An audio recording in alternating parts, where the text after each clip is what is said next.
Imagínate que tú eres un creyente del primer siglo participando en el culto de oración entre semana.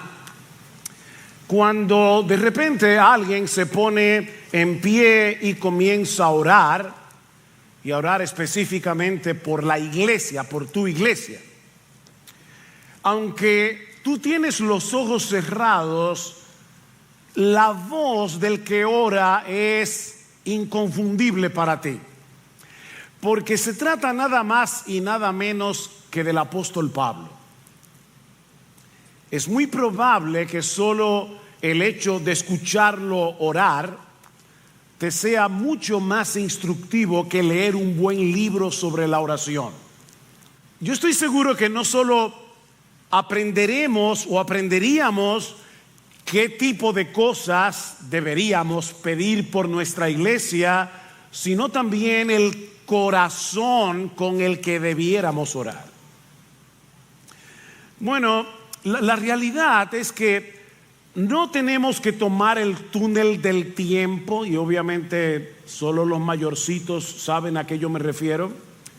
Había una serie hace muchos años, El túnel del tiempo, las personas entraban ahí y iban a épocas pasadas. Bueno, nosotros no tenemos que entrar en el túnel del tiempo y viajar al primer siglo para escuchar a Pablo orando. Basta con leer en sus cartas pasajes como el que vamos a considerar en la mañana de hoy en la primera carta de Pablo a los tesalonicenses. Yo le pido por favor que vayan conmigo al capítulo 3 y vamos a leer los versículos 9 al 13. Dice así la palabra del Señor: pues qué acción de gracias podemos dar a Dios por vosotros, por todo el gozo con que nos regocijamos delante de nuestro Dios a causa de vosotros, según oramos intensamente de noche y de día, que podamos ver vuestro rostro y que completemos lo que falta a vuestra fe. Ahora pues, que el mismo Dios y Padre nuestro y Jesús nuestro Señor dirijan nuestro camino a vosotros, y que el Señor os haga crecer, y abundar en amor unos para con otros y para con todos, como también nosotros lo hacemos para con vosotros, a fin de que Él afirme vuestros corazones irreprensibles en santidad delante de nuestro Dios y Padre en la venida de nuestro Señor Jesús con todos sus santos. ¿Qué oración? De nuevo, hermanos, recuerden el contexto. Pablo y su equipo misionero tuvieron que salir apresuradamente de Tesalónica después de establecer la iglesia allí, debido a la persecución que se levantó contra ellos. Ante la imposibilidad de regresar a la ciudad y preocupado por estos nuevos creyentes, Pablo decide quedarse solo en Atenas y enviarles a Timoteo para que animara a estos hermanos y también para enterarse de su condición. Timoteo concluye su misión en Tesalónica y vuelve a reunirse con Pablo, que ahora se encuentra en Corinto, trayéndole un reporte súper estimulante que anima profundamente el corazón de Pablo en medio de sus propias aflicciones. Noten el versículo 6: pero ahora Timoteo ha regresado de vosotros a nosotros y nos ha traído buenas noticias de vuestra fe y amor, y de que siempre tenéis buen recuerdo de nosotros, añorando vernos como también nosotros a vosotros. Por eso, hermanos, en toda nuestra necesidad y aflicción fuimos consolados respecto a vosotros por medio de vuestra fe, porque ahora sí que vivimos si vosotros estáis firmes en el Señor. Ese es el contexto de la oración que vamos a considerar en la mañana de hoy, y que podemos dividir en dos partes que van a ser fáciles de recordar. Dos palabras claves: gratitud y peticiones. Gratitud y peticiones. Veamos en primer lugar la gratitud de Pablo. Otra vez el versículo 9: pues qué acción de gracias podemos dar a Dios por vosotros. La palabra que se traduce como dar en el versículo 9 transmite la idea de liquidar una deuda.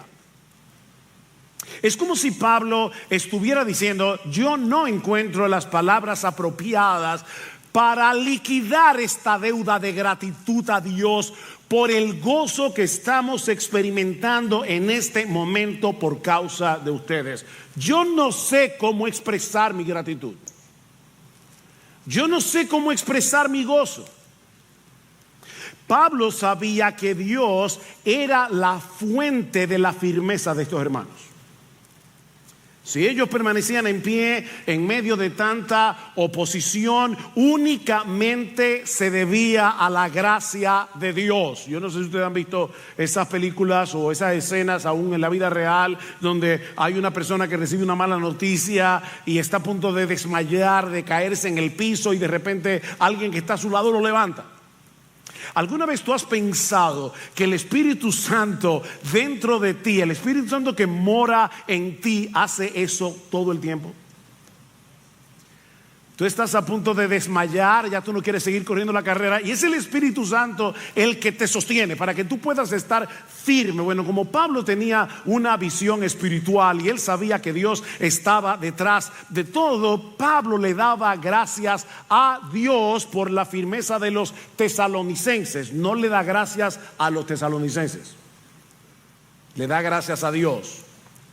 Es exactamente lo mismo que vimos hace varias semanas cuando estudiamos el capítulo 2, versículo 13. Pablo dice: por esto también nosotros sin cesar damos gracias a Dios, de que cuando recibisteis la palabra de Dios que oísteis de nosotros, la aceptasteis no como la palabra de hombre, sino como lo que realmente es, la palabra de Dios, la cual actúa también, hace su obra en vosotros los que creéis. ¿A quién le da gracia Pablo? A Dios.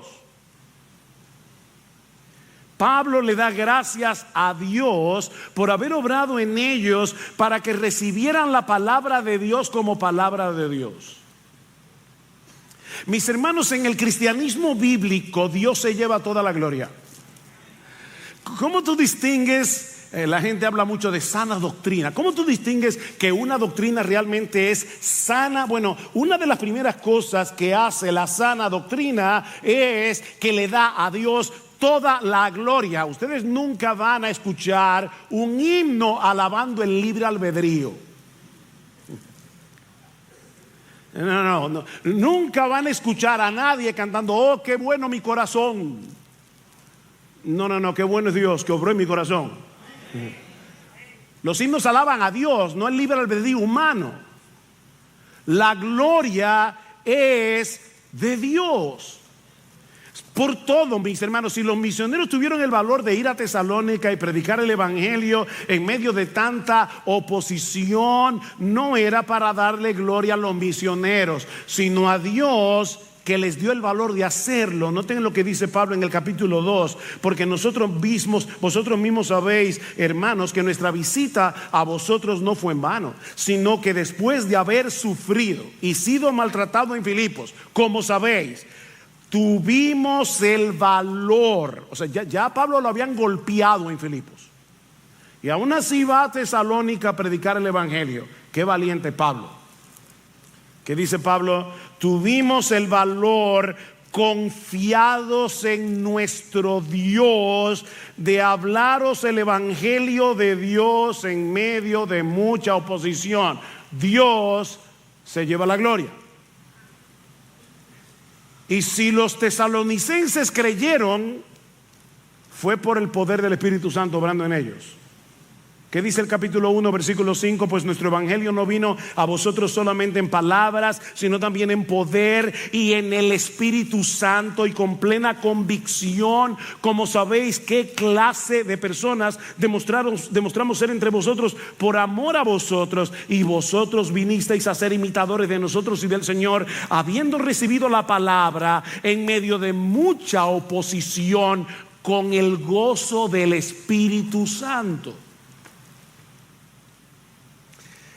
Dios les dio el valor a los misioneros, para que predicaran el evangelio. Dios obró en los tesalonicenses para que recibieran la palabra y creyeran en Cristo. Dios siguió obrando en ellos, sosteniéndolos en medio de todas las dificultades que estaban enfrentando por causa de su fe. Y Pablo está tan agradecido que al expresar su gratitud y al expresar su gozo parece ser redundante. ¿Se dieron cuenta? En el versículo 10, capítulo 3, dice, versículo 9, perdón, pues qué acción de gracias podemos dar a Dios por vosotros, por todo el gozo con que nos regocijamos delante de nuestro Dios a causa de vosotros. Es como si dijera, por toda la alegría con la que nos alegramos por causa de ustedes.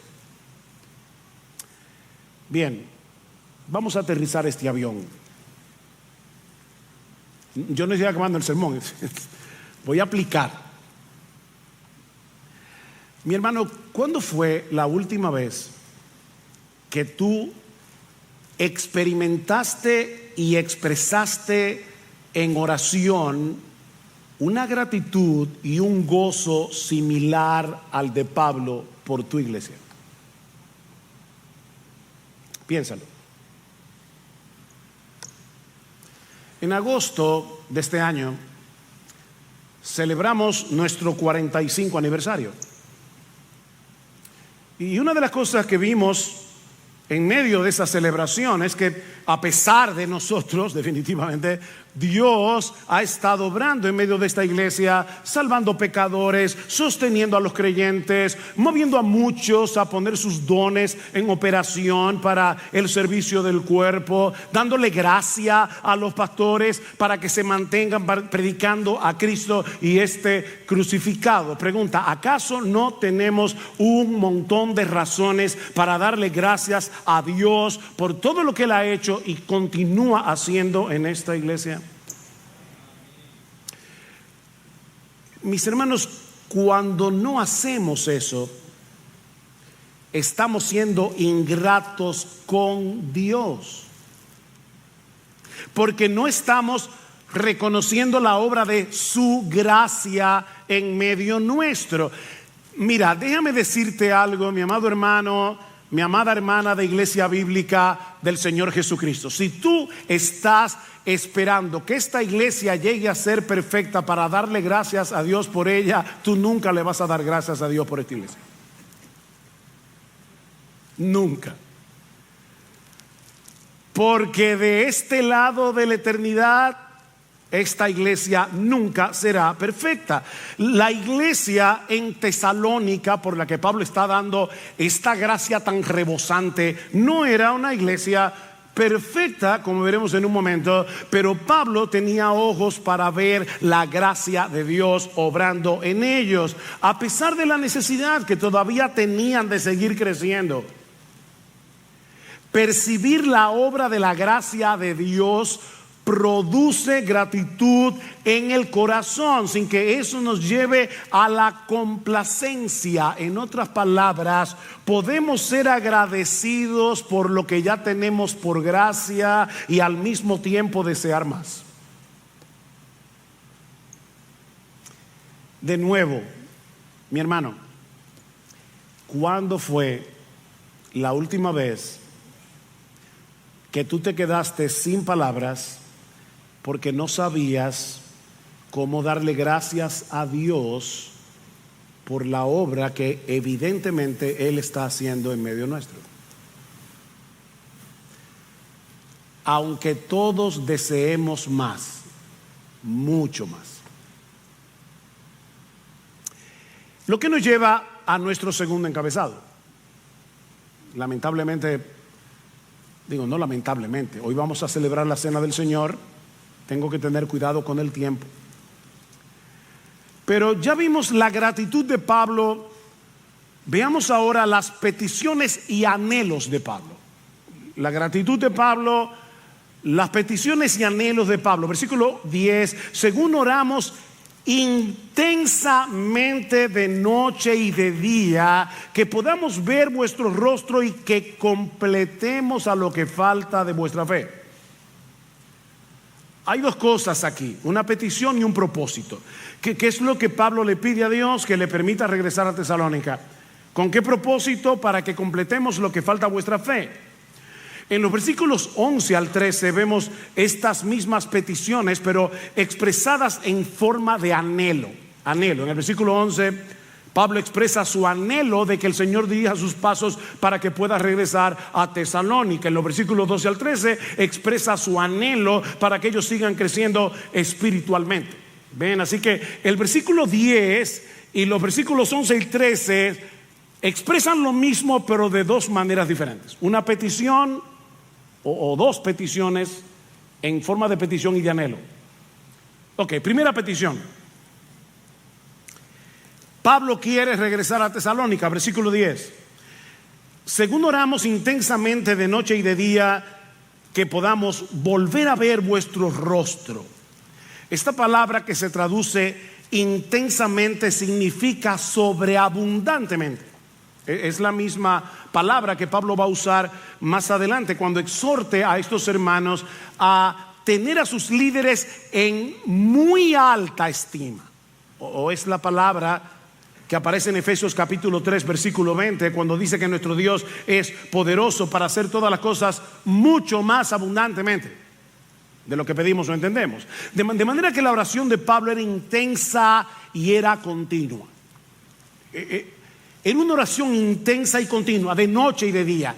¿Y saben por qué Pablo estaba orando intensamente de noche y de día por esta petición?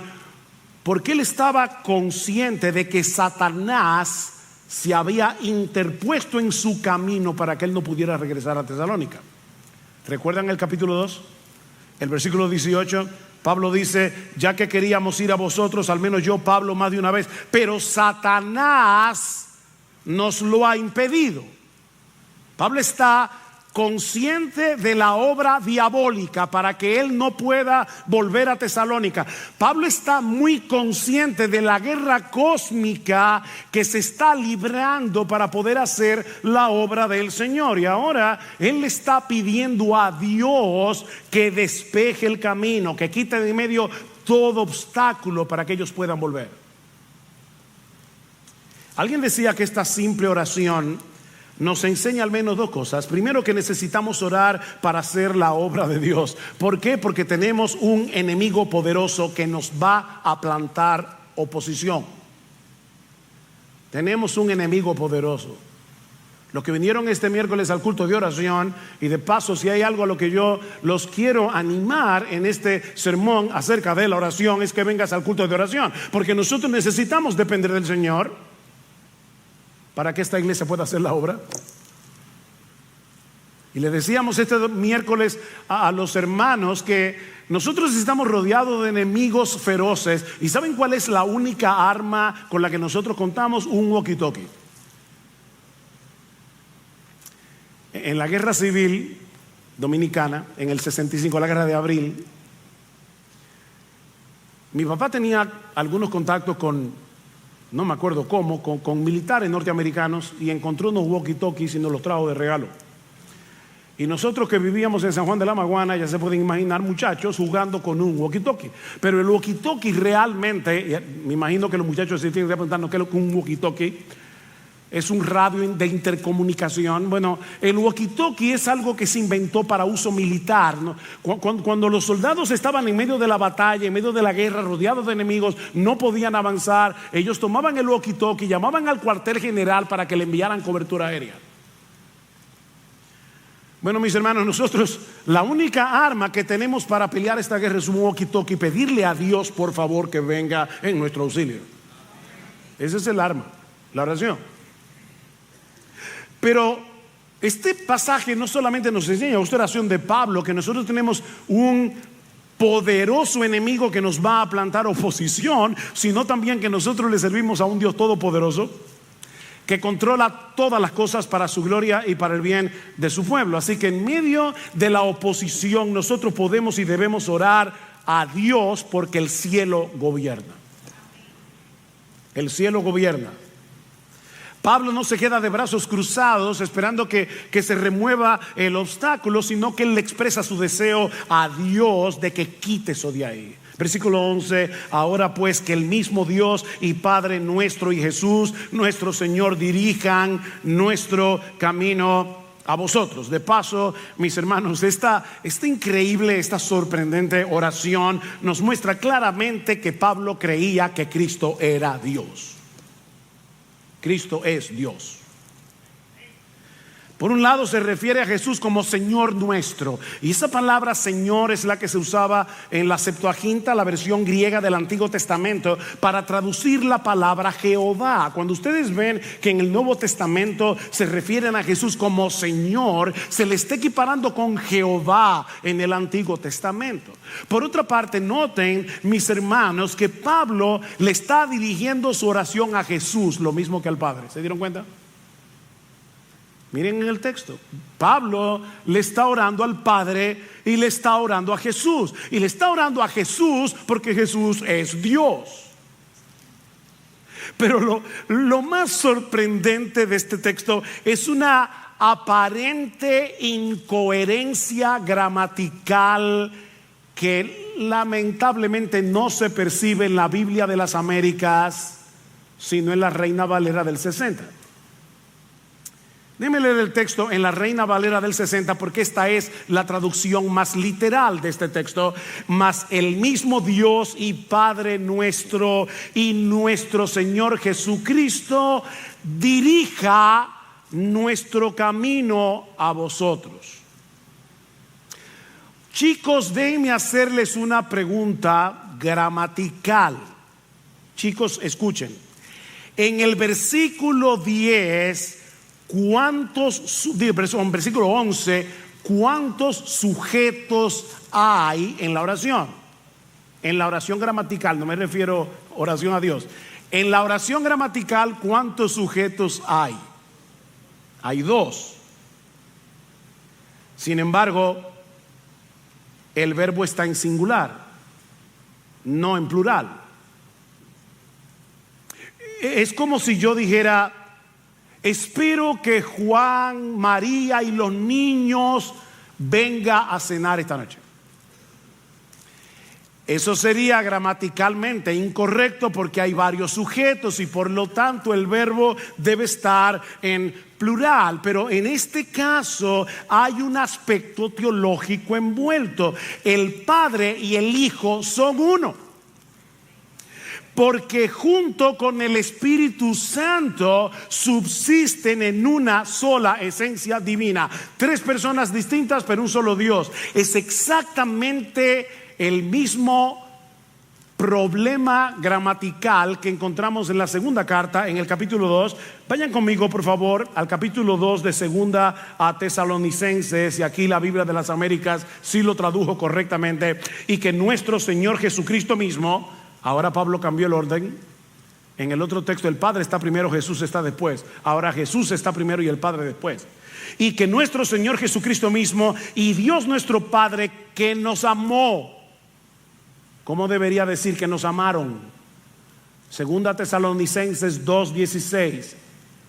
Y que nuestro Señor Jesucristo mismo y Dios nuestro Padre, que nos amó, no que nos amaron, que nos dio consuelo eterno y buena esperanza por gracia, consuele vuestros corazones y os afirme en toda obra y palabra buena. Otra vez, varios sujetos, Jesús y el Padre, pero los verbos están en singular.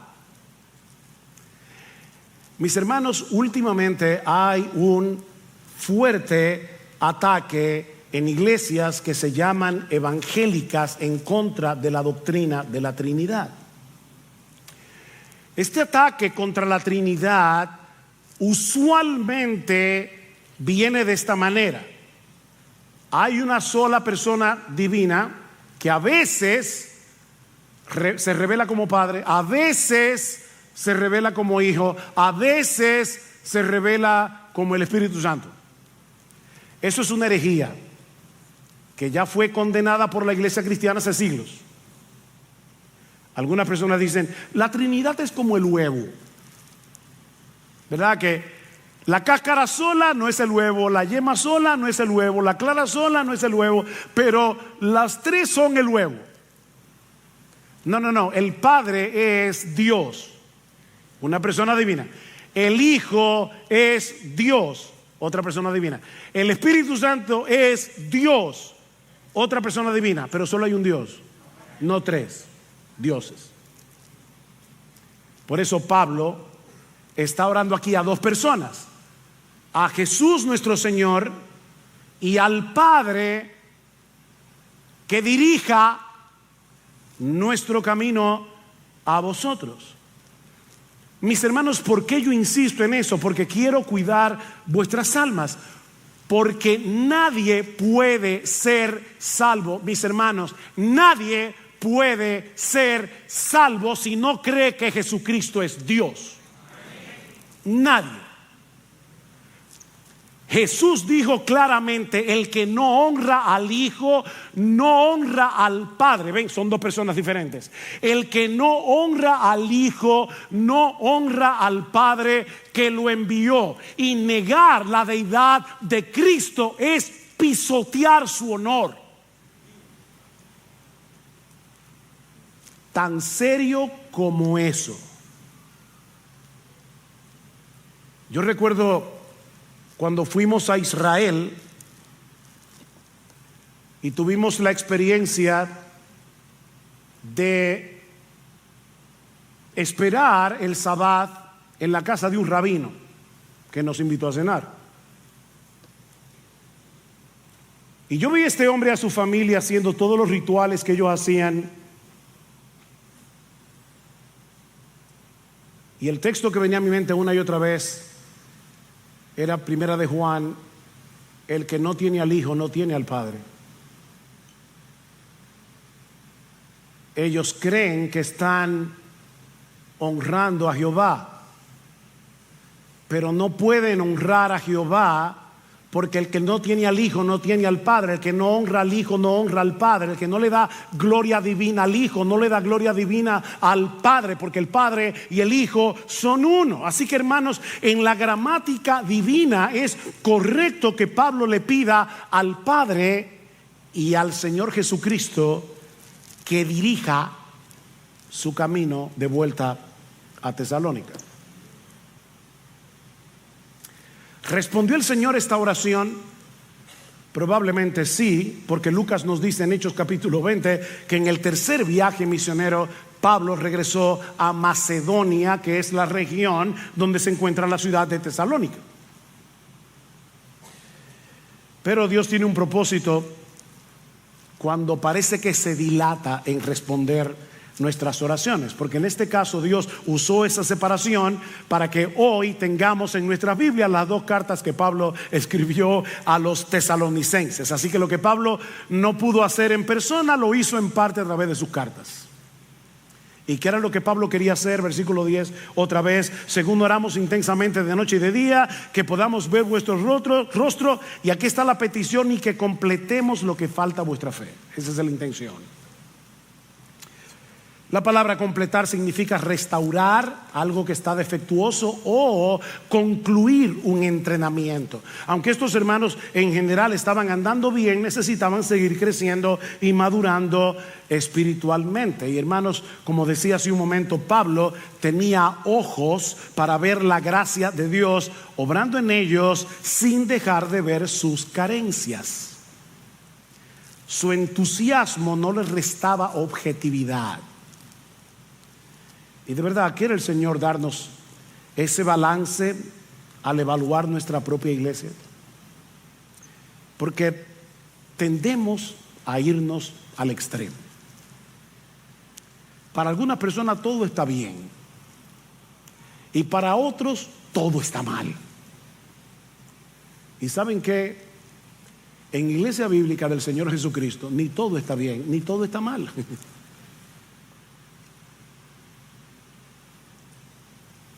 Tenemos muchas razones para darle gracias a Dios por lo que Él ha hecho, por lo que Él está haciendo en medio nuestro, pero mis hermanos, aún nos resta mucho por crecer.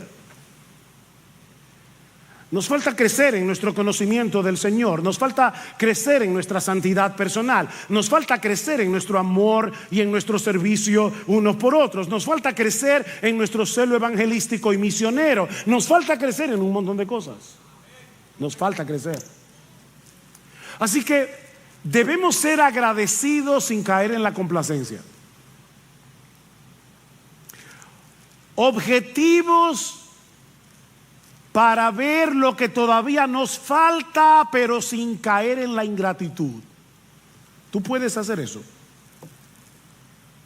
Porque déjenme decirles algo, y porque estoy insistiendo en eso. Esa es la única forma en que nosotros vamos a poder orar correctamente por nuestra iglesia.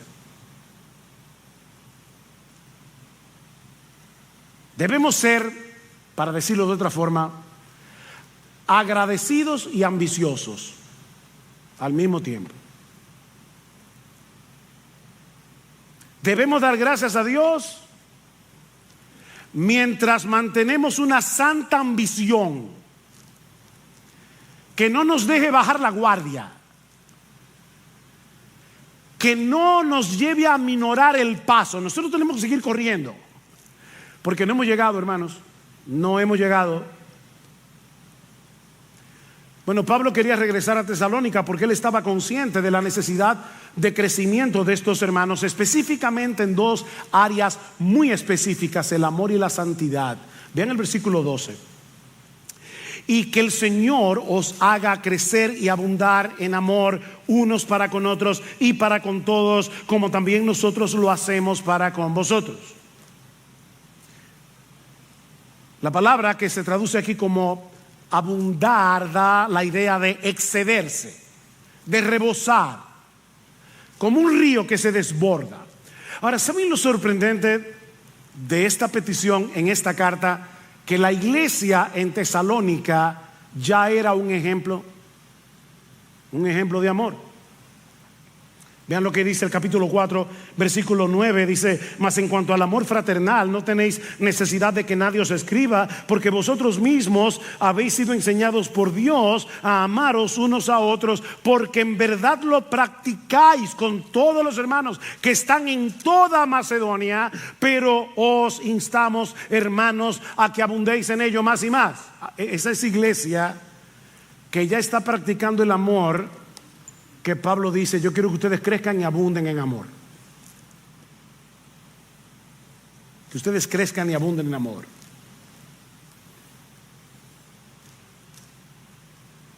¿En amor por quién? Noten el versículo 12 otra vez. Que el Señor os haga crecer y abundar en amor unos para con otros y para con todos. Mis hermanos, Dios no quiere que amemos a unos sí en la iglesia y a otros no. Dios quiere que nos amemos unos a otros. Y no solo a los cristianos, sino a todos, incluso a los enemigos del evangelio.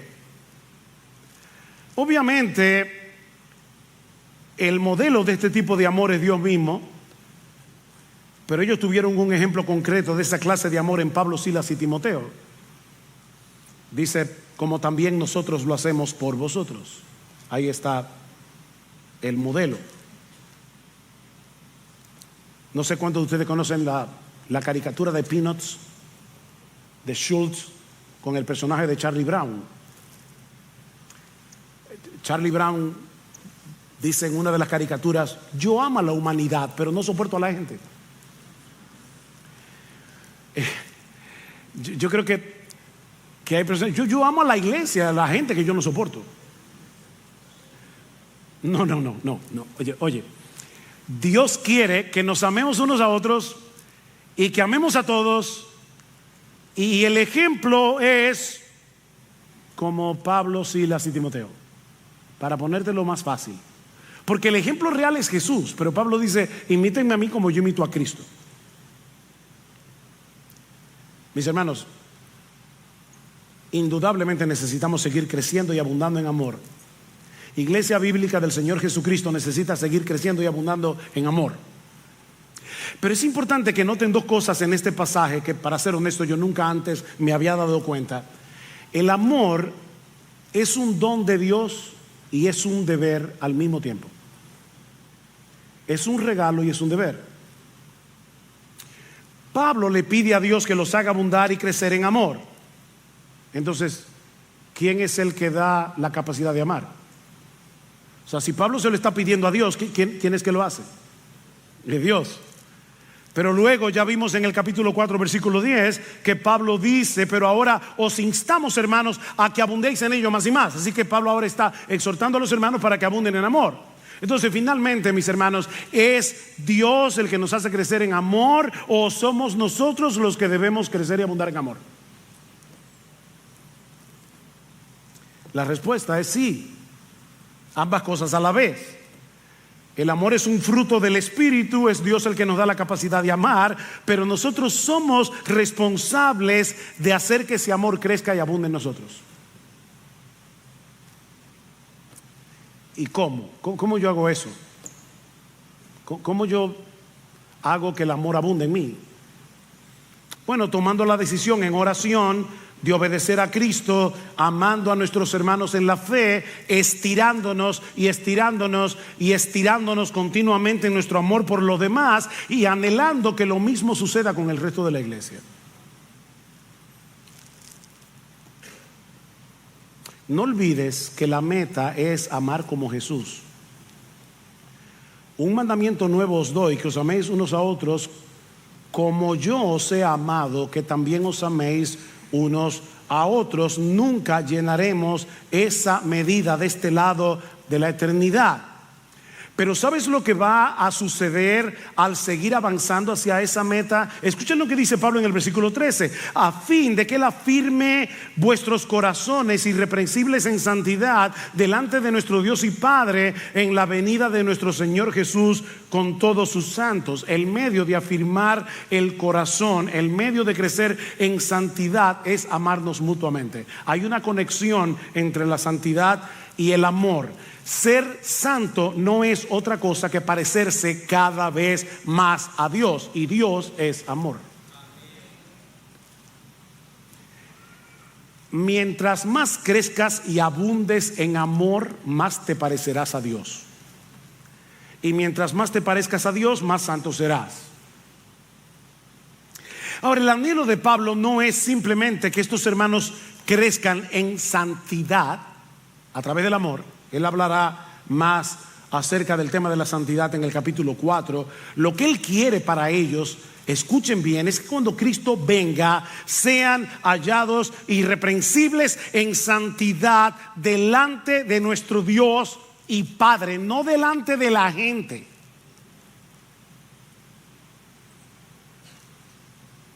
Mis hermanos, yo quiero por un momento ponerte a temblar. Yo espero lograrlo. Lo que Pablo anhela por estos hermanos es que cuando Cristo vuelva, todos y cada uno de ellos sea hallado irreprensible en santidad delante de Dios.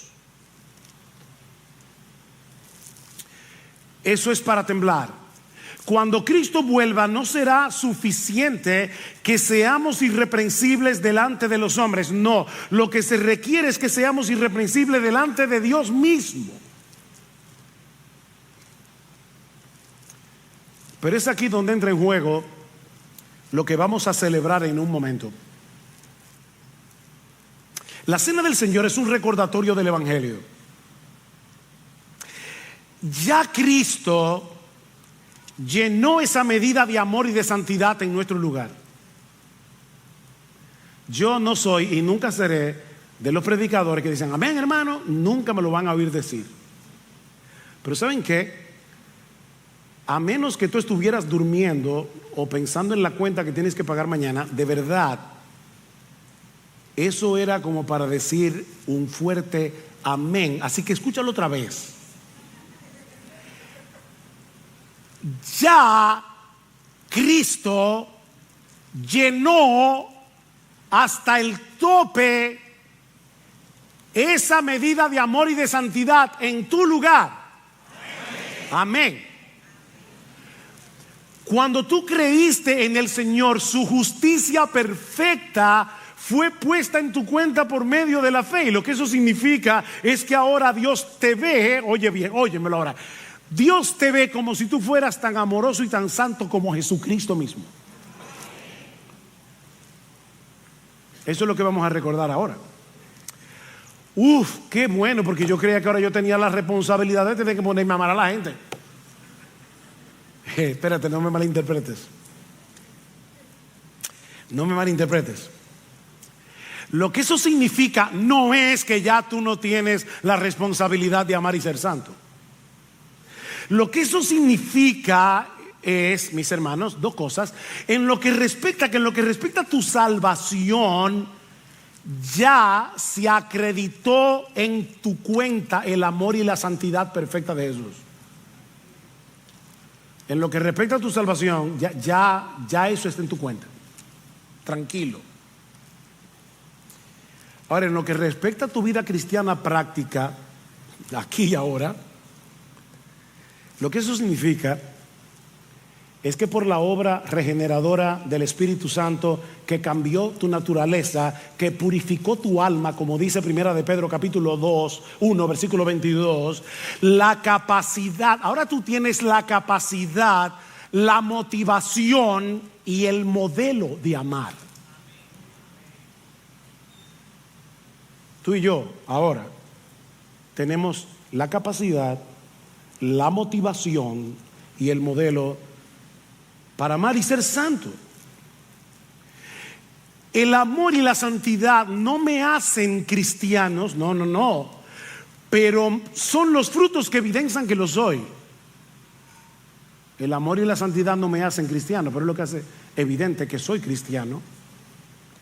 De manera que lo que vamos a recordar en un momento al participar de la cena del Señor es que fuimos comprados por precio, que fuimos separados para Dios para que podamos amar y ser santos. Eso es lo que vamos a recordar, en parte. O para decirlo de otra forma, lo que vamos a recordar es el precio que Jesús pagó para salvarnos, de manera que ahora nos parezcamos cada vez más a Él. Y parecerse a Jesús no es otra cosa que amar y ser santos. ¿Qué debemos hacer ahora a la luz de este pasaje cuando estemos participando de la cena del Señor? Bueno, en primer lugar, participa con gratitud, recordando lo que Cristo hizo por ti. Él no solo murió por ti, Él también vivió por ti. Si la salvación dependiera de nuestro amor y de nuestra santidad, estaríamos perdidos, pero ya Cristo llenó esa medida por ti y por mí. Y al mismo tiempo nos dio, recuerden, la capacidad, la motivación y el ejemplo para que crezcamos y abundemos en amor y para que seamos santos. Recuerda lo que Cristo hizo por ti, que eso te impulse a estirarte en tu amor por otros. El amor de Cristo nos constriñe pensando esto, que si uno murió por todos, luego todos murieron y por todos murió para que los que viven ya no vivan para sí. Eso era cuando tú eras impío, sino para aquel que murió y resucitó por ellos. Mi hermano, ven al culto de oración este miércoles. Y miren esa lista, los hermanos de esta iglesia que están en necesidad. Y proponte en tu corazón orar por esos hermanos en tu casa y durante la semana hacer algo por ellos. Puedes orar por ellos, puedes llamarlos por teléfono, puedes visitarlos, puedes hacer algo. El punto es, mi amado hermano, examina tu vida. Tenemos todos nosotros que estirarnos, porque la meta es ser como Jesús. Pero en segundo lugar, participa de la cena del Señor con gratitud, recordando que eres parte de un cuerpo, de una familia. Sí, yo debo darle gracias a Dios por haberme salvado a mí, pero al mismo tiempo debo recordar que Cristo no solo murió por mí. Maridos, amad a vuestras mujeres como Cristo amó a la iglesia y se entregó a sí mismo por ella. La cena del Señor no es un memorial privado, es un memorial colectivo colectivo. Dice Pablo en 1 Corintios, la copa de bendición que bendecimos no es la comunión de la sangre de Cristo. El pan que partimos no es la comunión del cuerpo de Cristo. Siendo uno solo el pan, nosotros con ser muchos somos un cuerpo, pues todos participamos de aquel mismo pan. Aprovecha este momento para darle gracias a Dios por tu iglesia, por la salvación de cada uno de tus hermanos. Qué gozo, ¿verdad? Que en el cielo vamos a estar juntos. Dale gracias al Señor por la salvación de tus hermanos, no solamente por la tuya.